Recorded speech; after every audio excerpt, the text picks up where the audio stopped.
Michael Montero coming to you from the beautiful Intercontinental Hotel in downtown Los Angeles, where they're getting set up for the weigh-ins for tomorrow night's big pay-per-view from Staples Center. Of course, it's on Fox pay-per-view. Errol Spence unifying welterweight titles with Shawn Porter. And you see behind me, they've got graphics set up, little posters of all the welterweight legends, or some of them, I should say. You got Emil Griffith, Roberto Duran, Shane Mosley, Carmen Basilio, Henry Armstrong, and then, of course, right over here, you've got Shawn Porter, Errol Spence. I like that because they're talking about who's next, right?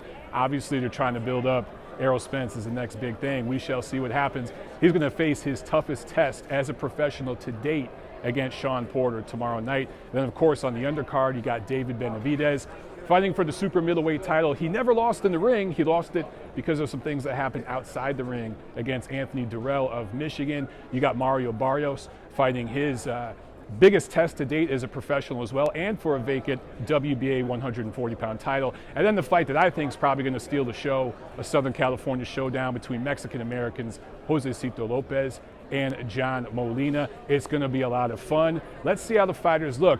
Everyone's starting to fill in here. Stage is set. Fans trickling in. Good fan atmosphere, good media atmosphere, good turnout for these weigh-ins. I think it's going to be a fun, energetic crowd tomorrow night at Staples Center. Please welcome the respected welterweight battler known as the Gladiator, John Molina Jr.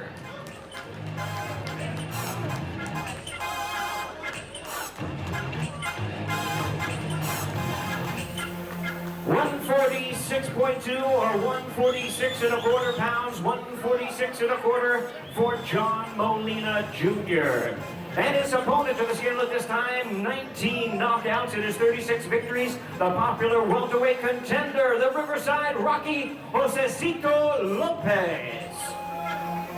146.6 or 146 and a half pounds, 146 and a half for the Riverside Rocky.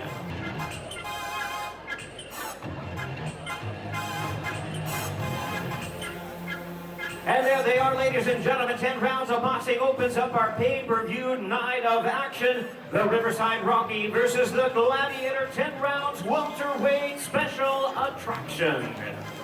He's the undefeated contender and super lightweight sensation, Batyr Akhmedov. 139.4 or 139 and a half pounds for Akhmedov. He's the popular undefeated super lightweight contender, Mario El Azteca Barrios. 140 on the nose, 140 the weight limit for this WBA Super Lightweight Championship of the world.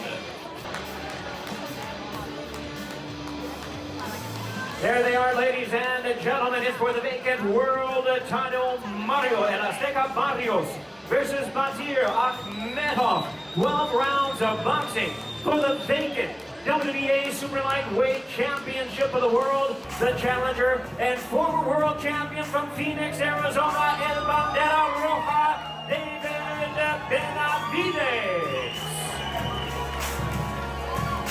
167.6 or 167 and a half pounds for the challenger. And his opponent, the defending champion, 33-1-1, 24 knockouts, the hard-hitting defending WBC Super Middleweight Champion of the world, Anthony the Dog Dirrell.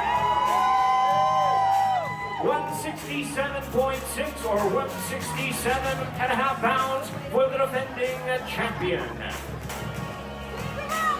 And there they are, ladies and gentlemen. It's the co-main event of the evening, 12 rounds. WBC Super Middleweight Championship of the world. Anthony the Dog Dirrell versus former champion El Bandera Roja, David Benavidez.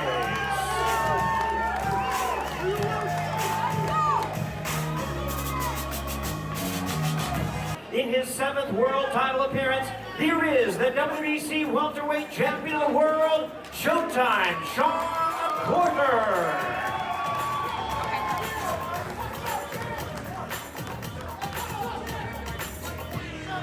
147 pounds, right on the nose of the limit for the welterweight title. 147 for Shawn Porter.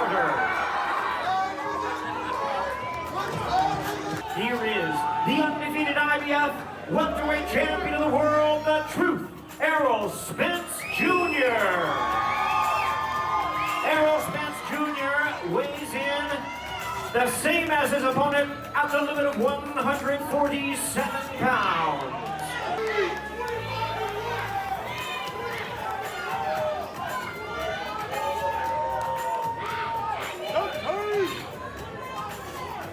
There they are, ladies and gentlemen. It's a highly anticipated main event of the evening. Champion versus champion for the unified welterweight championship of the world. Live tomorrow night on Fox Sports PBC pay-per-view. The final time they'll face each other until they meet in the center of the ring tomorrow night for the main event.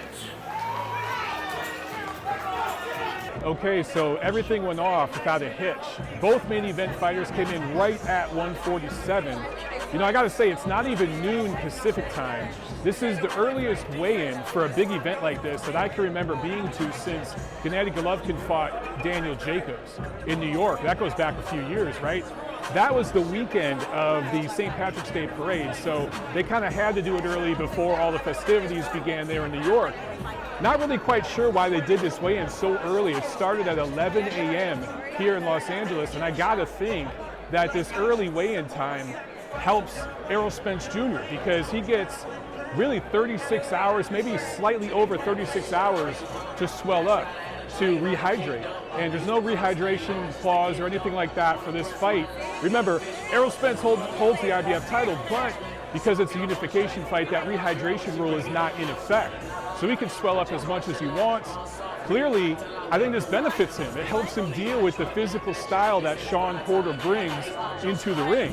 So I thought that was an extra, interesting little wrinkle to this weigh-in. Other than that, everything, like I said, went off without a hitch. All the undercard fighters made weight, no issues there. Everyone was real professional, no pushing and shoving. There's been a little bit of chippiness back and forth between some of the fighters and their teams. That didn't happen today. Everything professional, everyone's ready to go. I can't wait for it, man. It's gonna be a really, really great event. Make sure you check it out. Fox pay-per-view, PBC, unification in the welterweight division.